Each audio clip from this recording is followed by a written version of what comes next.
वालेकुम स्टूडेंट्स। आज के इस लेक्चर में हम पढ़ेंगे rules of naming variable. Rules of naming variable क्या है? नेमिंग वेरिएबल, वेरिएबल से मुराद वेरिएबल क्या है? सबसे पहले तो आप ये देखें कि variable are those which can be change its value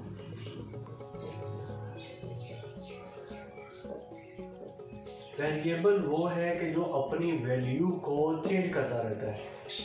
किसमें? ड्यूरिंग प्रोग्राम की एग्जीक्यूशन में। अब वेरिएबल क्या है? Variable are those which can be change its value during program execution. इसी तरीके से देखा जाए तो कांस्टेंट। अब कांस्टेंट क्या है? कांस्टेंट भी एक वेरिएबल टाइप है जिसको हम कहते हैं कि उसकी वैल्यू, वेरिएबल की तो वैल्यू चेंज हो रही है, लेकिन कांस्टेंट आर दोज जो कि अपनी वैल्यू को चेंज नहीं करते। Constant are those which can not be change its value, लेकिन variable are those which can be change its value. अब जरा इस चीज को समझें और बताएं ये क्या है। a is equal to 0 and a is equal to question mark. अब इसमें दो चीजें हैं। अब इस 0 की जगह हम यहाँ पर 2 लिख लें तो हम बेहतर इस चीज को समझ सकेंगे। वेरिएबल क्या है? Variable are those which can be change its value. Variable वो कि जो अपनी वैल्यू को चेंज करता रहता है। कांस्टेंट वो कि जो अपनी वैल्यू को चेंज नहीं करता। इस एग्जांपल को मैं आगे आप लोगों से डिस्कस करूंगा कि देखें ये हम इंट पढ़ते हैं। इंट क्या है? इंट आर दोज, इसको आप इंटीजर समझें कि जब आप लोग 9th 10th में आप लोगों ने पढ़ा था इंटीजर में positive negative 1, positive negative 2, positive negative 3 up to so on infinity. ये इन्फिनिटी तक चलता है, इसको क्या कहा जाता है? इंटीजर। अब इस इंटीजर के साथ एक और होता है जिसको हम बोलते हैं फ्लोट, फिर एक है CHAR कैरेक्टर। ये इसकी शॉर्ट फॉर्म है, कैरेक्टर की शॉर्ट फॉर्म है। अब फ्लोट क्या है? जैसे ये एग्जैक्ट वैल्यू थी, या तो वो नेगेटिव में हो सकती है या तो वो पॉजिटिव में हो सकती है। फ्लोट क्या है? फ्लोट नेगेटिव में भी हो सकता है, फ्लोट पॉजिटिव में भी हो सकता है, लेकिन इसके साथ साथ इसमें पॉइंट होता है। इसके साथ साथ इसमें क्या होता है? पॉइंट, यानी कि वो वैल्यू जिसमें पॉइंट होगा उसको क्या कहा जाता है? फ्लोट। इसी तरीके से कैरेक्टर क्या है? कैरेक्टर में अब कैरेक्टर की सबसे बड़ी पहचान ये है कि उसके इर्द गिर्द कॉमास लगाए जाते हैं डबल कोटेशन के साथ। ये इसकी बड़ी एग्जांपल ये है कि इसके साथ जब कैरेक्टर यूज करते हैं तो कैरेक्टर के साथ हमें साइडों पर ये कॉमास लगाने पड़ते हैं। अब इस चीज को प्रोग्रामिंग लैंग्वेज के जरिए समझें, प्रोग्रामिंग लैंग्वेज के जरा साथ समझिएगा।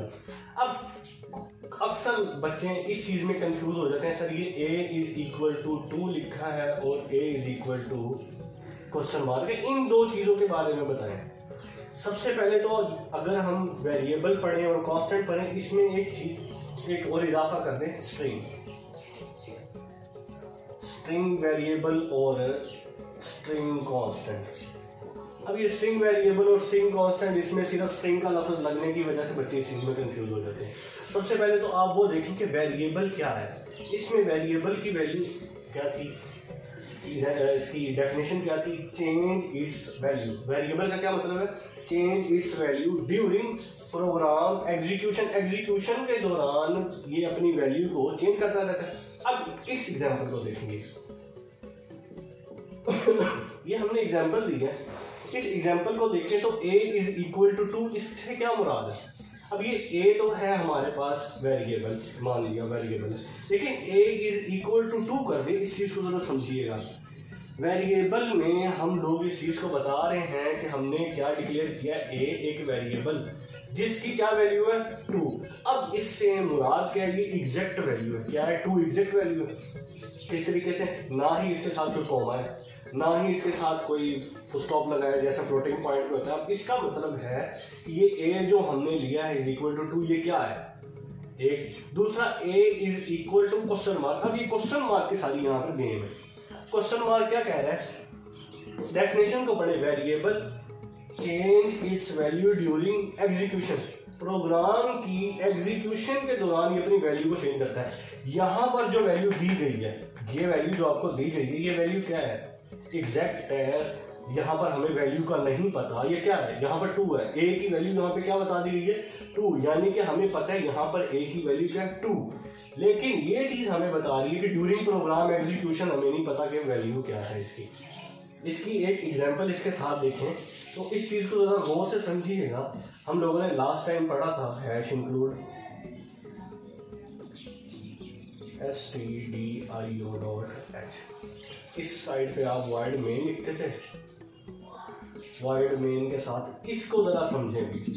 अभी मैं कुछ करने नहीं जा रहा, इसको जरा समझिएगा।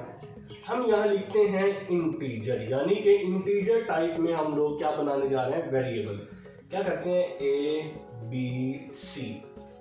अभी इसको जरा मिटा दें साइड पे, इसका हम करने जा रहे हैं यहाँ पर रफ वर्क। ए बी और सी यहाँ पर हमने डाल दिया सेमीकोलन। अब मुझे ये बताएं ए क्या है, बी क्या है और सी क्या है। पहले तो इस चीज को जरा गौर से समझे। इंट हमें बता रहा है कि ये कोई ना कोई एक एग्जैक्ट वैल्यू होगी। जो इंटीजर हम लोगों ने पढ़ा कि इसमें कोई ना कोई इसकी एग्जैक्ट वैल्यू या तो पॉजिटिव में वो उठाएगा या तो वो उसको नेगेटिव में उठाएगा। अगर वो ए बी और सी लेता है वैल्यू, सबसे पहले आप देखें ए बी और सी, इसने हमें ये किसी जगह पर बताया नहीं है कि ए की क्या वैल्यू है, बी की क्या वैल्यू है और सी की क्या वैल्यू है। यही बात है, ना ही हमें पता है ए की क्या वैल्यू है, ना ही हमें पता है बी की क्या वैल्यू है। इस सिनेरियो को कहा जाता है, ये जो ये सिनेरियो बताया गया है, इस सिनेरियो को कहा जाता है कि आप लोगों ने यूजर से नंबर्स गेट करने हैं, यानी कि वेरिएबल्स गेट करने हैं। अक्सर ये कहा जाता है कि एडिशन करवाएं यूजर से, 3 वेरिएबल हैं, उनको आपस में ऐड करवाएं और एक सम प्रोड्यूस करें। इसके साथ अगर हम सम लिखते हैं, यूजर से यहाँ वैल्यू कैसे ले सकते हैं, यही बच्चे इस जगह पर आके कंफ्यूज होते हैं। अब इसी एग्जांपल के साथ हम यहाँ करते हैं a is equal to 2, b is equal to 3 and c is equal to 4। अब आप ये देखें 3, 4 और 2b, इस चीज को इसके साथ हम कंपेयर करना है। पहले हमने इसको इसके साथ कंपेयर किया, अब हमने इसको इसके साथ कंपेयर करना। अब देखें ये हमें बताता है कि इंटीजर टाइप में जो वेरिएबल है a, इसकी क्या एग्जैक्ट वैल्यू है 2, b हमें क्या बताता है इसकी क्या एग्जैक्ट वैल्यू है 3, c क्या बताता है इसकी क्या एग्जैक्ट वैल्यू है 4। इसका मतलब है कि ये वेरिएबल कांस्टेंट बनेंगे या ये वेरिएबल स्ट्रिंग वेरिएबल्स बनेंगे या स्ट्रिंग कांस्टेंट बनेंगे। इस चीज को इसके साथ रिलेट करें तो ना ही हमें पता है ये एग्जैक्ट वैल्यू कौन सी है इसकी, ना ही हमें ये पता है ये यूजर कौन सी वैल्यू देगा। जब हमने लगा दिया इंट, तो इसका मतलब है जब हम यूजर से कोई वेरिएबल लेंगे, इसका मतलब है तो यूजर ने हमें कोई ना कोई इंटीजर में ही वैल्यू उसने प्रोवाइड करनी है। अदरवाइज वो इंटीजर में वैल्यूज प्रोवाइड ना करेगा तो हमारे पास एरर रहेगा। अब इसको इसके साथ कंपेयर करें तो ये कहता है a इज इक्वल टू 2, इसका मतलब है ये कांस्टेंट बन चुका है, लेकिन क्या है, स्ट्रिंग कांस्टेंट है। स्ट्रिंग क्या थी, वेरिएबल के अंदर होते हुए वो कांस्टेंट बन गया, बी भी और सी भी। इसी चीज को हम सम के रिलेट करें, क्योंकि ये देखें अभी सारी प्रॉब्लम की समझ है। सम क्या है, ना ही हमें पता है सम की वैल्यू है, ना ही यूजर ने हमें बताइए सम की क्या वैल्यू है। अगर सपोज करें यहाँ इसको ऐड करें 4 + 2 6, 6 + 3 9, ऐसी है ना, 4 और 2 6, 6 और 3 9। अब ये जो 9 वैल्यू हमें बनी है, इन वैल्यू को हमने कैसे कैलकुलेट किया, ये 9 बनी है। 2 को प्लस किया 3 में इज इक्वल टू क्या बना 5, 5 प्लस किया 4, 4 ये क्या बना हमारे पास 9। हमने इसको क्या किया, ऐड किया, यानी कि सम किया। अब जब हम लोगों ने इसको सम किया तो ये ऑटोमेटिकली क्या है, इसको अगर देखें यहाँ पर sum is equal to a plus B plus C, यानी कि इनकी जो वैल्यू है वो किस में जा रही है, सम में। अब इस प्रोग्राम को जरा आगे करें, sum is equal to a plus B plus C. हमारे पास यहाँ a की क्या वैल्यू है, सम में, इन सभी की कहाँ वैल्यू चलेगी, सम में। और हम लोगों ने एक फंक्शन पढ़ा था प्रिंट एफ का, प्रिंट एफ।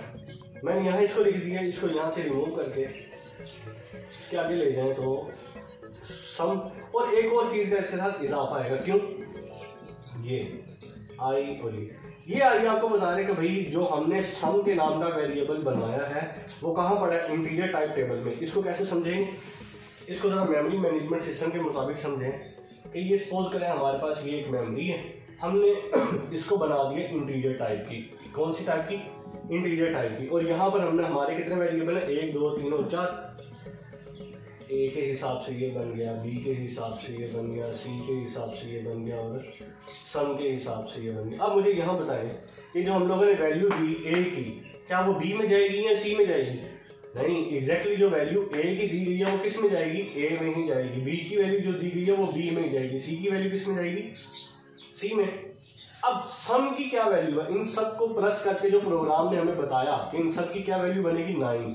अब वही 9 हमें यहाँ पर प्रिंट करवाएगा।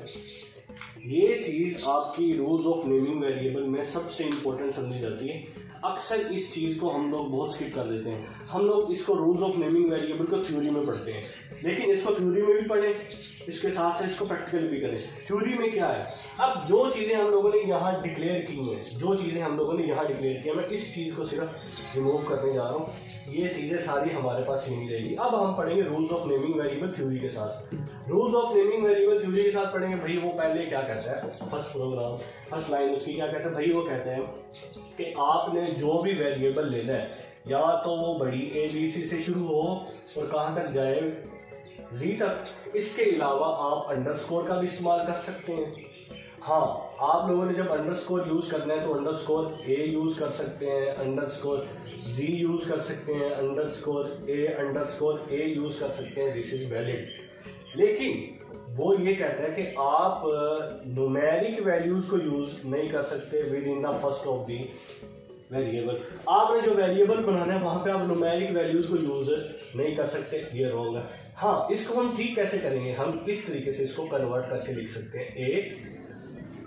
ये अंडरस्कोर 9, इससे हम लोग ये बता सकते हैं कि हम लोगों ने अभी जो ये वेरिएबल बनाया है ये वैलिड है। कैसे? यहाँ पर हम लिखते हैं एफ नेम। आप ये बताएं क्या ये वैलिड है और नॉट वैलिड? ठीक है। इसके बाद हम लिखते हैं हाउस नंबर 3। अब ये क्या वैलिड है? नहीं वैलिड। दिस इज वैलिड, क्योंकि स्टार्टिंग कहाँ से हो रहा है? एच से, और ये एच क्या है? ए से Z तक जाता है। अप्रोक्सीमेटली कुछ बुक्स में लिखा हुआ है कि आप लोगों को जो लेंथ ऑफ कैरेक्टर होगी, जो आप लोगों ने लेंथ यूज करनी है, वो 255 हो सकती है, इससे ज्यादा नहीं बढ़ सकती। जितनी भी हो सके आप 255 तक इसको रखेंगे। अब ये चीजें वहां पर कहीं बताई नहीं, हम लोग A, B और C में ही रखते हैं। इसको पढ़ना भी है। इसके साथ साथ हम जब प्रैक्टिकल करेंगे, प्रैक्टिकल करने के बाद ही हम थ्योरी को समझेंगे ना। थ्योरी समझी तो प्रैक्टिकल किया, तो उसके बाद ये तो कहानी थोड़ी सी अजीबोगरीब हो जाती है मेरे लिहाज से।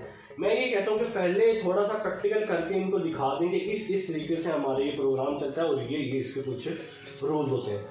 अब उम्मीद यही है कि आप लोगों को समझ आ चुकी होगी। अगर किसी को नहीं समझ आई तो वो मुझे कमेंट करके, मुझे मैसेज करके बता दें कि सर ये इस चीज़ में हमें प्रॉब्लम आई है, तो आप हमें इसके बारे में बता दें, तो मैं इंशाल्लाह आपके लिए न्यू वीडियोस बना दूंगा इसके बारे में। अस्सलाम वालेकुम।